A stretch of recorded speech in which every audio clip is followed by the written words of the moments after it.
여러분, 누구에게 여행을 추천한다면 어느 나라를 추천하고 싶습니까? 저는 뉴질랜드를 참 많이 추천합니다. 특별히 신혼부부들에게 왜 이렇게 멀리 가려고 하냐, 뉴질랜드라고 하는 참 좋은 가까운 나라가 있는데 라고 추천을 할 때가 있습니다.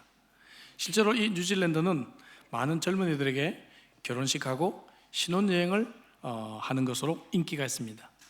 코로나 이전의 통계이긴 하지만 해마다 약 한 2만 명의 젊은이들이 뉴질랜드에서 결혼식하고 신혼여행을 하는 그런 통계가 있었습니다. 우리가 알다시피 뉴질랜드는 크게 북섬과 남섬으로 나눠져 있죠. 그런데 남섬을 대표하는 가장 큰 도시 이름이 무엇인지 아십니까? 크라이스트처치. 박수 한번 쳐주십시오. 잘 맞추셨습니다. 도시 이름이 참 흥미롭죠. 크라이스트처치예요. 크라이스트처치. 그리스도 교회입니다. 도시 이름인데, 이 도시는 한 38만 명 정도 지금 살고 있는데요, 원래 스코틀랜드에서 청교도적인 신앙을 가진 분들이 이제 우리가 조용한 곳에 가서 자손되도록 하나님 나라를 이 땅에서 좀 세워가면서 살자, 그렇게 시작한 그런 뜻을 가진 도시가 이 크라이스트처치입니다. 근데 이 도시 안에 아름다운 성당 하나가 있습니다. 오래전에 아주 예술적으로 지은 그렇게 크지 않은 성당인데, 일본의 어떤 젊은이 남녀가 이 길을 가다가 이 성당이 너무나 아름다워서 들어가서 신부를 만나고 부탁을 합니다. 결혼을 해달라고. 그러니까 이제 교회 측에서 이게 일본 사람이고 예수를 안 믿는 것 같긴 한데 어떻게 할까 고민을 하다가 선교적인 차원에서 결혼을 해줍니다. 가톨릭은 저희 복음주의와 달라서 이런 경우도 종종 결혼을 허락을 합니다. 그러더니 여기서 결혼하면 이혼도 하지 않고 행복하게 산다, 이런 소문이 나가지고 그때부터 일본 사람들이, 젊은 사람들이 막 몰려와서 이곳에서 결혼을 하게 됩니다. 당연히 이제 여행사가 끼게 되죠. 그래서 숫자가 너무 많아지니까 여행사가 옆에 작은 호텔까지 하나 준비를 했습니다. 그리고 여행 패키지 상품을 내걸어서 아주 큰 사업이 됐어요. 그러다 보니까 교회가 어느 날 보니까 이거 어쩌다가 지금 이 다른 사업에 지금 교회가 말려든 꼴이 됐잖아요. 그래서 이거 안 되겠다 해서 교회 법으로 더 이상 결혼을 해주지 않습니다 라고 결정을 해줬습니다. 그러니까 일본 여행업계들이 지금 큰일 났잖아요. 그죠? 손님들 많이 모집해놨는데 그리고 장사 망하게 생겼잖아요. 어떻게 했는가 하면은 가짜 성당을 하나 만듭니다. 그리고 그 옆에 또 호텔을 만들고 가짜 신부를 한 명 데려다 놓고 결혼식을 해줍니다. 그렇게 해서 계속해서 명맥을 이어갔다고 합니다. 여러분, 사람이 만든 이런 교회가 진짜 교회입니까? 교회는 하나님이 세우신다는 것을 우리는 믿고 있죠. 오늘부터 우리가 한 2달 동안 교회에 대한 고민을 계속 해보려고 합니다. 특별히 요한계시록을 배경으로 해서 하나님께서 교회들에게 주시는 메시지가 무엇인지를 생각해 보려고 그래요. 교회 그러면 교회겠지 하지만 우리 모두가 교회입니다. 다시 말하면 저와 여러분들을 향한 하나님의 말씀인 줄로 믿습니다. 요한계시록의 배경이 되는 이 역사적인 이야기는 뭔가 하면은 주후 약 95년경에 로마의 도미티누스 황제의 말기입니다. 여러분, 이 왕의 권력 말기가 되면 항상 이 힘이 떨어집니다. 통치 기반이 약해져요. 그러니까 이 통치력을 강화하기 위해서 왕 자신을 주와 신으로 섬겨라, 이렇게 백성들에게 강요를 합니다. 그러다 보니까 첫 번째 이 제도의 희생자는 예수를 믿는 사람일 수밖에 없어요. 왜냐하면 그리스도인들은 오직 예수님만 주와 왕으로 섬기잖아요. 그래서 이제 많은 박해가 일어나게 되었고, 그 당시 소아시아 교회의 대표였던 사도 요한도 역시 체포가 되어서 밤모섬에 유배가 되어져 와 있습니다. 밤모섬은 지금 터키 에베소 근처에서 약 한 50km 정도 떨어진 그러한 섬입니다. 날씨가 맑은 날은 이 밤모섬에서 에베소가 보인다고 그래요. 내년에 우리가 이제 이스라엘과 이집트를 중심으로 한 구약 성지 순례를 조금 추진을 하고 있는데요, 만약에 성공적으로 잘 이루어진다면 약 한 이제 다음 해쯤에는 이렇게 터키와 밤모섬 이런 것도 가보는 이 신약 성지 순례도 한번 생각을 해보려고 합니다. 자, 그래서 오늘 이러한 역사적인 배경을 1장 9절에서 사도 요한이 그렇게 말하죠. 하나님의 말씀과 예수를 정언해서 밤모라한 섬에 있었다라고 말을 하고 있습니다. 그래서 우리가 이 요한계시록은 하나님께서 요한을 통해 주신 계시인데 우리가 주목할 성경 말씀은 첫 3장입니다. 그래서 1장부터 3장을 통해 우리가 살펴볼 텐데, 특히 2장, 3장은 이 소아시아 지역에 있었던 7교회 교회에 보내는 편지가 기록되어져 있어요. 7통의 편지죠. 그리고 1장은 이 계시록을 잘 이해할 수 있는 열쇠가 나옵니다. 1절에 예수 그리스도의 계시다라고 했는데, 계시란 말은 뭔가 하면은 베일을 벗긴단 말이에요. 덮어서 있는 베일을 벗겨준다 이 말이죠. 그냥 두면 숨겨져 있을 진리를 하나님이 벗겨주시는 내용이 바로 계시록의 내용입니다. 요한계시록에 나오는 숫자들은 항상 상징적인 의미가 있는데, 특별히 7이라고 하는 숫자는 우리가 알듯이 완전과 완성을 의미합니다. 그래서 아시아에 있는 이 7교회는 실제로 있었던 교회인 동시에 모든 시대, 모든 지역에 있는 교회들을 대표하는 그러한 교회다라고 말할 수가 있어요. 당시의 교회 상황은 오늘날 교회 상황과 똑같고요, 당시 사람들이 겪었던 어려움은 오늘 우리가 겪는 어려움과 똑같습니다. 당시 교회에 들어야 됐던 하나님의 말씀은 오늘 이 시대에 저와 여러분들이 들어야 될 하나님의 말씀인 줄로 믿습니다. 특별히 이 말씀을 우리가 생각하게 되는 것은, 여러분 계속 기도하지만 이 포스트 코로나 시대, 이 시대를 맞이하면서 오늘날 교회들이 너무나 어려운 가운데 있습니다. 더더군다나 이 세상의 여러 가지 영향들은 너무나 커져 있는 상태입니다. 교회가 다시 힘을 내고 사명을 감당해야 될 이 중요한 시기에, 특별히 우리 교회는 건축을 완공하고 정말 새로운 시대를 향해 나가는 이 중요한 시점에, 저는 이 말씀들을 통해 건강한 교회의 꿈을 가지고 새롭게 출발하는 그러한 계기가 될 수 있기를 주의 이름으로 축복합니다. 자, 당시 교회들은 한마디로 말하면 전투하는 교회였다, 그렇게 말할 수가 있어요. 전투하는 교회였다. 말씀드린 대로 박해가 매우 심했습니다. 뿐만 아니라 거짓 선지자들과 이단 사상들 때문에 성도들이 많은 미혹을 또한 받고 있었습니다. 나아가서 그리스도인들이 세상 속에서 살아가면서 세상의 영향을 받고 세상의 가치관을 따라 죄를 짓고 이런 세속화의 물결 속에 그들이 살고 있었다는 것이죠. 이러한 이 3가지 이 상황 그 배후에는 마귀의 공격이 있는 것입니다. 마귀의 공격적인 전략이 계시록에서 용의 새 동맹 세력으로 상징이 됩니다. 바다에서 나오는 짐승이 있고요, 땅에서 나오는 짐승, 거짓 선지자가 있고 음녀가 있습니다.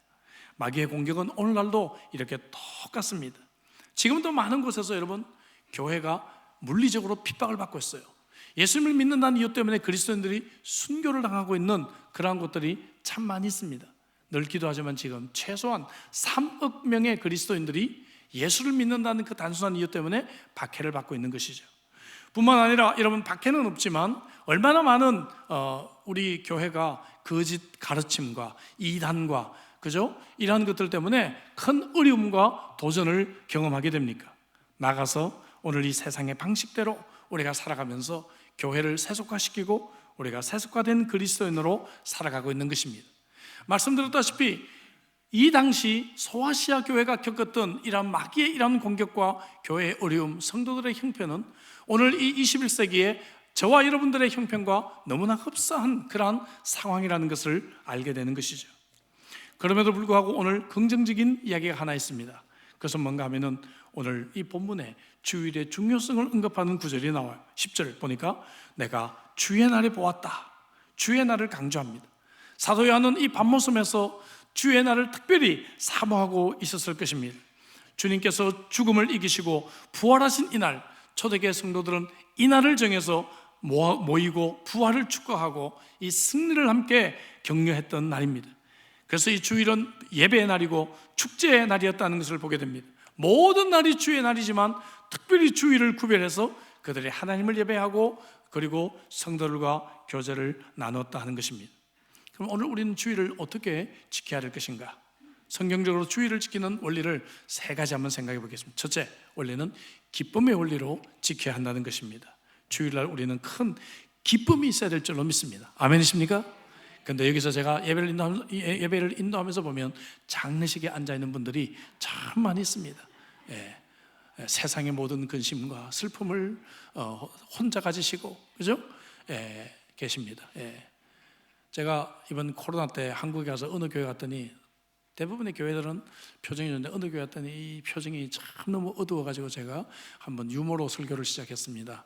여러분 얼굴이 다 이게 너무 인상이 많이 이제 구겨져 있으시네요. 구기자를 많이 드신 것 같습니다. 같이 해봅시다. 이제 피자를 드십시오였어요. 한번 해보게요. 다 같이 피자. 그랬더니 막 웃으시면서 이제 얼굴이 막 펴지기 시작했습니다. 여러분, 주일을 지키는 첫 번째 원리는 기쁨의 원리입니다. 우리는 기쁨으로 주일을 지켜야 됩니다. 아멘이십니까? 옆에 있는 분 한번 얼굴을 보세요. 기쁜지. 한번 인사합시다. 기뻐하십시다. 주께서 부활하신 여러분 첫 부활주일의 이야기를 읽어볼까요? 마태복음 28장 9절을 보니까 예수님께서 제자들에게 평안하냐? 이렇게 인사를 해요. 평안하냐? 이 말은요, 사실 샬롬이나 카이로라는 단어가 써졌어요. 원래 이 말은 기쁨이란 말입니다. 다시 말해 즐거워하라 그 말이에요. 즐거워하라. 지금 예수님 돌아가셨다고 지금 울고 불고 있을 것이 아니란 말이에요. 주님 지금 다시 살아나셨어요. 그러니까 어떻게 해요? 즐거워하라. 이것이 인사예요. 즐거워하라. 그래서 여러분들이 주일날 교회 오시면 정말 즐거워하는 표정으로 서로 인사하시기를 주 이름으로 축복합니다. 기독교 교리를 정리한 소요리 문답 1번이 뭡니까? 인생의 목적은 하나님을 영화롭게 하고 영원토록 하나님을 즐거워하는 것이다 했어요. 하나님을 즐거워하고 하나님을 기뻐하는 것, 이것이 우리가 사는 날 동안에 계속 있어야 되지만 특별히 주일날 우리는 하나님을 기뻐하고 즐거워하고 이 기쁨으로 주일을 보내야 될 줄로 믿습니다. 그냥 습관적이고 의무적으로 교회 와서, 그죠? 예배 드리자마자 그냥 손살같이 가버리는 그런 주일이 아니라, 그죠? 이 주일날은 뭡니까? 혹은 또 막 사역 때문에 무거운 짐을 지고 앉아 있는 것이 아니라 주일은 기쁨과 즐거움의 날이 되기를 주 이름으로 축복합니다.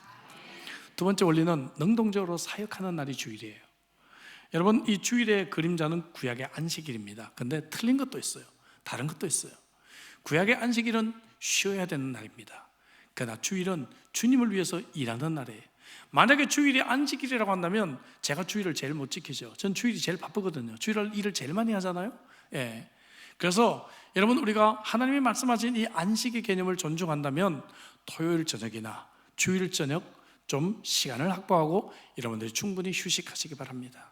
그래서 경건한 그리스도인들은 토요일날 많은 약속을 잡지 않고 토요일날 어느 정도 쉬는 시간을 확보합니다.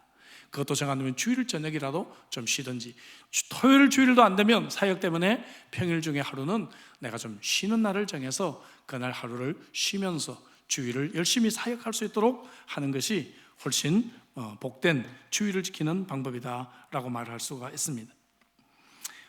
주일에 바쁘게 일하는 분들도 계십니다. 물론 피치 못할 사정으로 일하는 분들도 계시죠. 파이롯이라든지 간호사라든지 여러 직업들이 있습니다. 그러나 가능한 대로 주일은 쉴 수 있도록 노력해야 되고 또 그렇게 되기를 위해서 기도해야 합니다.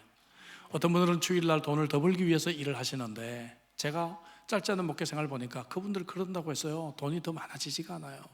예상하지 못했던 지출들이 팍팍 생겨가지고요 그 돈 2배, 3배 다 잃는 분들을 너무 많이 봤습니다. 여러분, 돈을 벌게 하시는 분도 하나님이신 줄로 믿습니다. 어떻게 생각하면 내가 가정경제가 마이너스인 것 같고 손해보는 것 같지만 이 현대의 바쁜 삶 속에서 주일을 지키는 것이 때때로 손해인 것 같지만 하나님은 반드시 주일을 지키는 자들을 보호하시고 하나님께서 축복해 주실 줄로 믿습니다.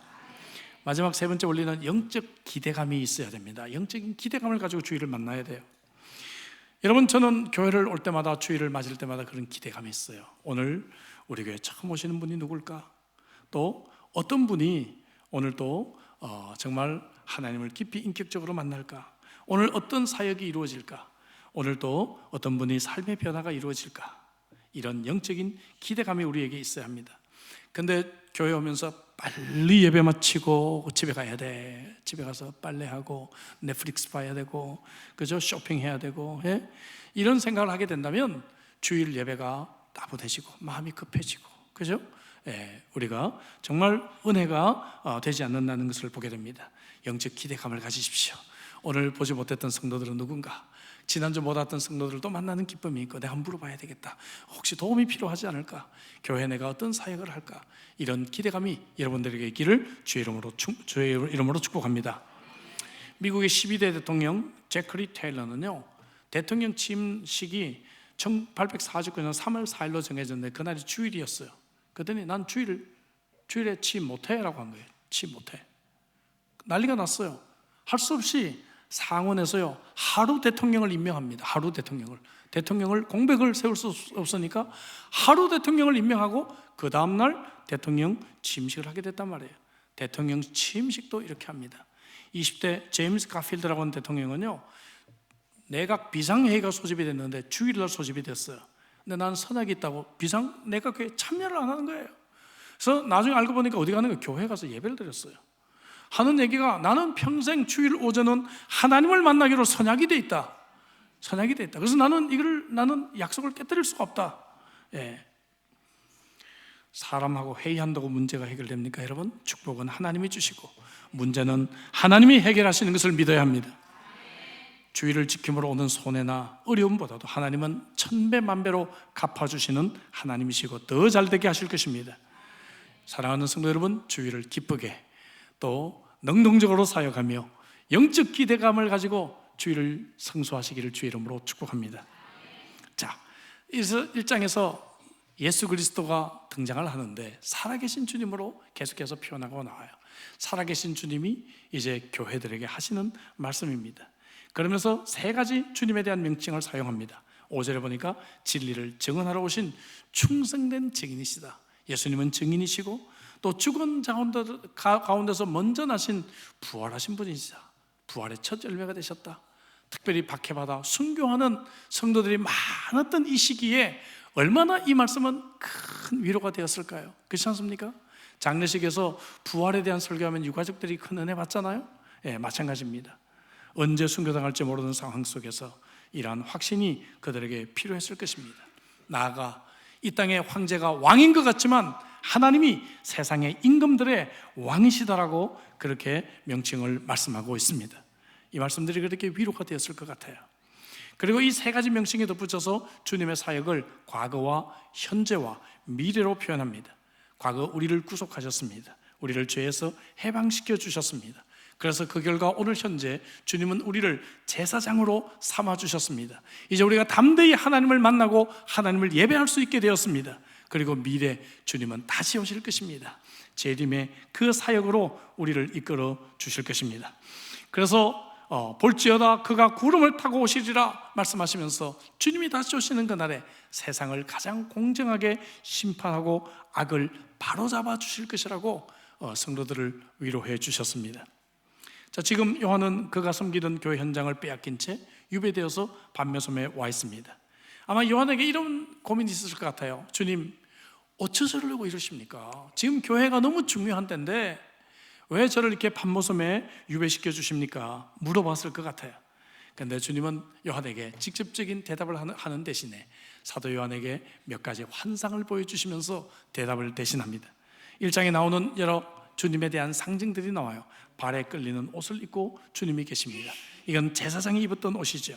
예수님이 제사장이고 지금도 백성들의 문제를 가지고 나아가는 책임을 지시는 분이다 라고 요한에게 대답하는 것입니다.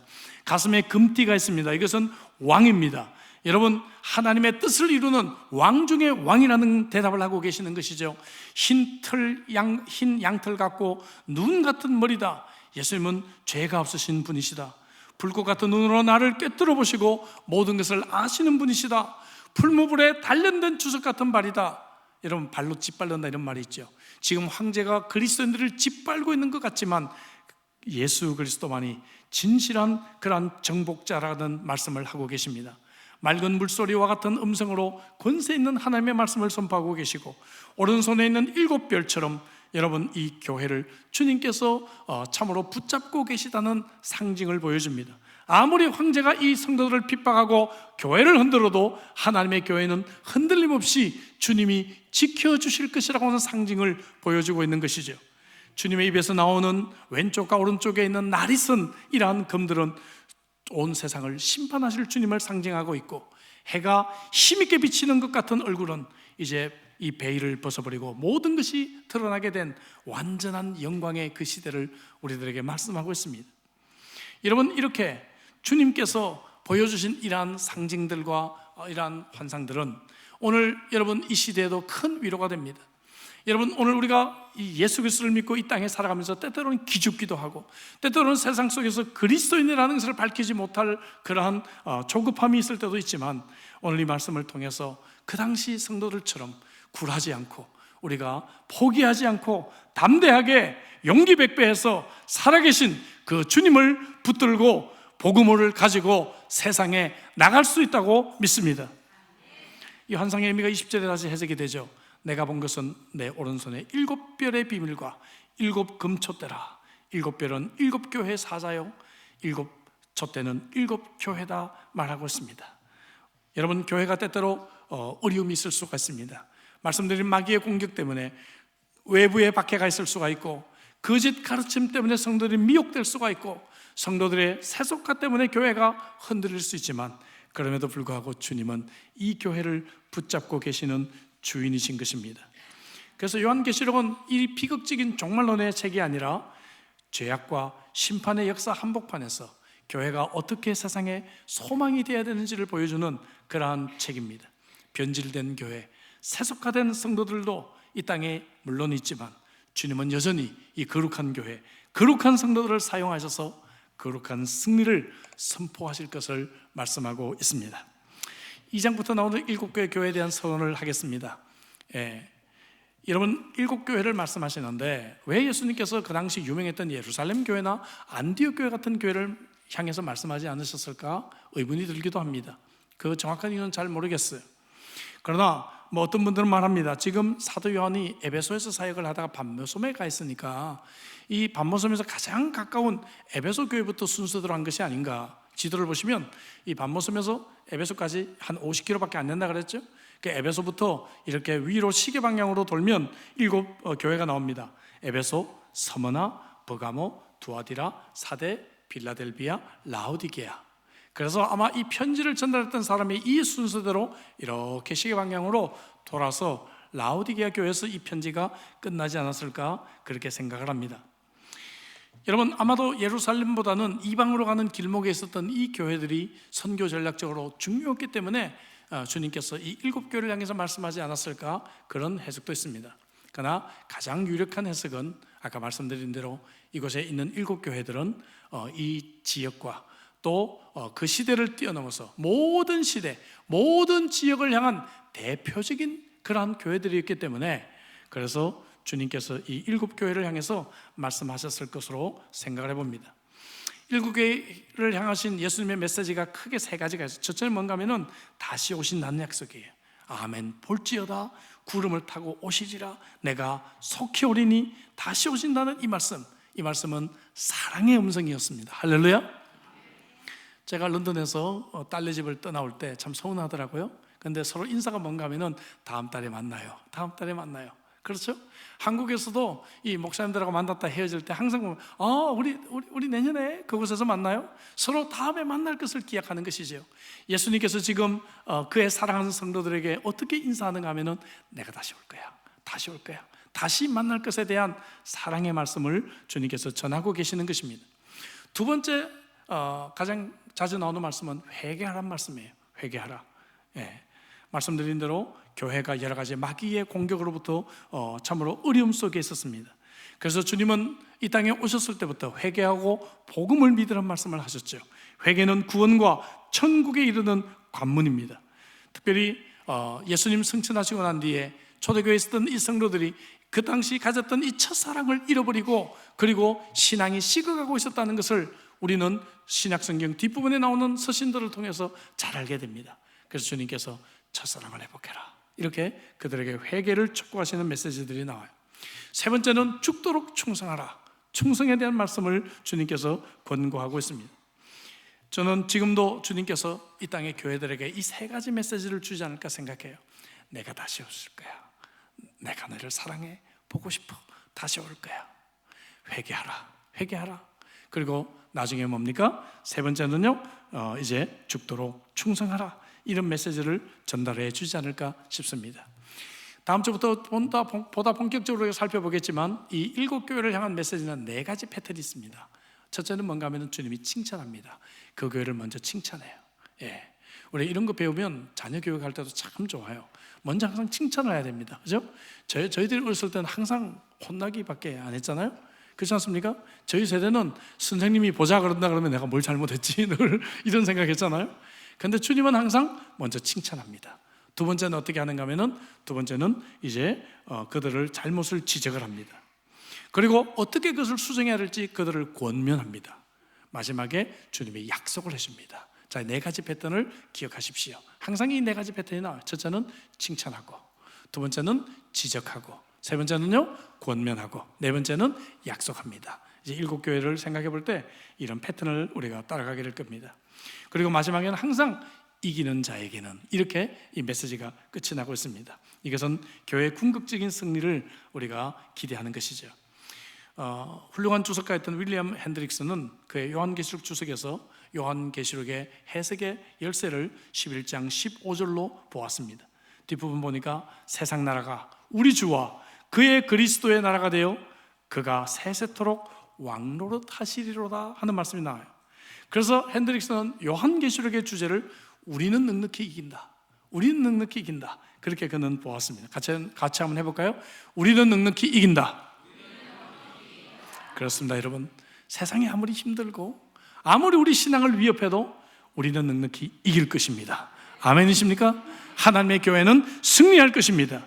때때로 세상에 의해서 경멸을 받고 핍박을 받게 되지만, 그러나 여러분, 이 교회만이 세상의 소망인 줄로 믿습니다. 교회만이 세상의 구원인 줄로 믿습니다. 사도 요한이 밤모섬에서 유배되어 단절되어 있지만 교회를 다스리시고 역사를 주관하시는 이 주님의 환상을 보며 그는 이제 비로소 주님을 마음 놓고 경배하게 되었을 것입니다. 우리가 살고 있는 이 시대도 교회가 너무나 어렵습니다. 목사님들을 만나보면 목회가 너무 어렵다고 이야기를 합니다. 목회가 너무 어렵고 교회가 너무 어렵다고 합니다. 호주에서도 많은 젊은 목사님들이 몇 년 사역하다가 그냥 목회를 그만둡니다. 교회가 너무 어렵고 목회가 너무 어려우니까. 과거 어느 시기보다도 정말 이 어려운 정말 이 교회의 이 시기가 우리가 지금 보내고 있는 것이죠. 사랑하는 성도 여러분, 그러나 교회는 이길 것입니다. 승리할 것입니다. 우리는 이겨야 합니다. 전 세계적으로 인간의 자유를 가장 시청각으로 보여주는 최대 상징물이 있다면 아마도 자유의 신상이 아닌가 싶어요. 제가 오늘 설교 처음에 뉴질랜드를 얘기했지만 여러분, 뉴욕도 많은 젊은이들이 가고 싶은 도시 중에 하나죠. 물론 영화의 배경이 많이 돼서 가보고 싶기도 하지만, 그러나 뉴욕에는 역사적인 현장들이 참 많이 있습니다. 저도 이 자유의 신상은 물론이거니와 특별히 카네기홀을 방문하고 그곳에서 들었던 이 카네기의 일생에 대한 이야기가 참 평생 잊혀지지가 않습니다.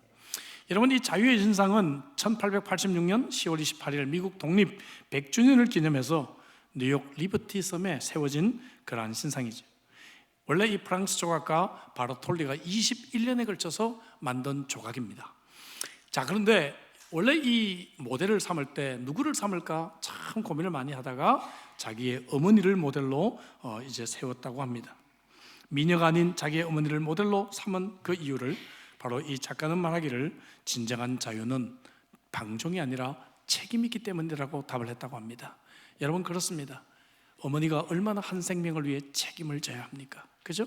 한 생명을 24시간 돌보며 이 어린아이를 키우는 그런 어머니의 책임, 그 책임이 영혼을 살리듯이 진정한 자유라고 하는 것은 여러분, 방종이 아니라 내가 책임을 질 때 진정한 자유가 오는 것입니다.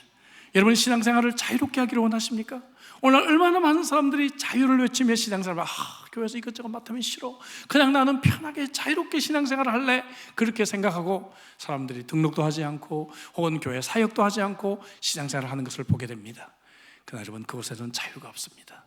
진정한 자유는 여러분들이 함께 손발을 걷어붙이고 함께 이 책임을 나눌 때 진정한 자유가 우리들에게 찾아오는 줄로 믿습니다.